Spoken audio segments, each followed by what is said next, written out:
welcome back to Tales of Olympus, the podcast where we dive into the wildest, most dramatic, and sometimes just downright unbelievable stories from Greek mythology. I'm your host, Ariel Yao, and today we are catching up with our friend King Midas from last week's episode. Yep, the guy who almost starved to death because he turned his own food and his own daughter into solid gold is back in the spotlight. Well, you'd think that after that absolute disaster, he would just sit quietly in his palace, counting his regular non-gold money, and stay far away from the gods, like maybe take up knitting, or literally anything else. But nope. King Midas is back at it again with another zero brain cell decision. This time, he manages to offend Apollo, the god of music, and walks away with the most embarrassing curse in history. A pair of fuzzy, twitchy donkey ears. Talk about a bad hair day. Or a bad ear day? Anyway, it's awkward. Grab your snacks and make sure your headphones are adjusted right, and let's get into it.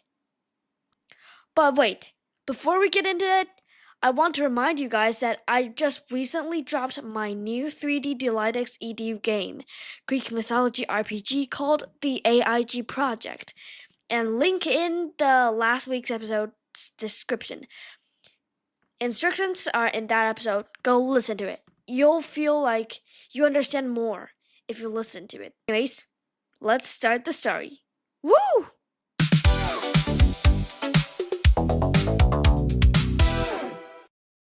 So, after Midas washed his golden touch away in the river Pactolus, he decided he was totally done with wealth and luxury. He moved out to the countryside and became a huge follower of Pan, the god of the wild, shepherds, and most importantly, the panpipes. Now, Pan was pretty good at playing his rusty...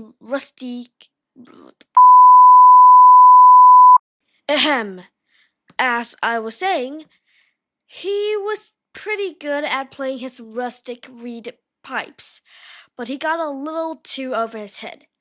He started telling everyone that his music was way better than Apollo's, the god of music himself, who plays a beautiful golden lyre. That's like a middle school recorder player challenging Taylor Swift to sing off. Very awkward. Fun fact. Pan's pipes are actually called a syrinx. According to myths, Pan chased a nymph named Syrinx, and to escape him, she turned into water reeds, like Apollo and Daphne. And Pan sighed, and when his breath blew through the reeds, it made a hauntingly beautiful sound. So he cut them down and turned them into his favorite instrument. Making an instrument out of your crush who turned into a plant? Yeah, that's a little creepy, Pan. Even more creepy than turning into your lover's leaves into a crown. Anyways, back to the story. Pan challenges Apollo to a giant musical duel to prove who is the ultimate musician. The judge of the contest is Tmolus, a wise old mountain god. Which is pretty fitting, because as a mountain, he's basically a rock star judge. Get it? Rock, mountain. Okay, moving on. Everyone gathers around to watch. Pan plays a wild rustic tune on his pipes, and King Midas, who is watching from the crowd, thinks it's the greatest thing he ever heard. He's cheering and probably doing some really embarrassing dancing in front of everyone.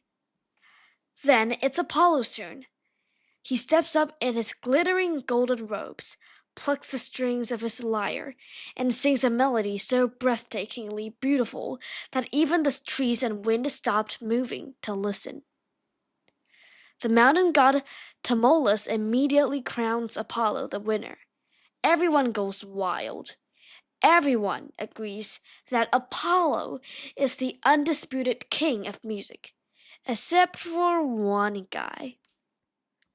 Midas steps forward, points a finger, and says, Excuse me? I think Pan's music was way better. That judge is totally rigged. Boo! Cue the awkward cricket noise.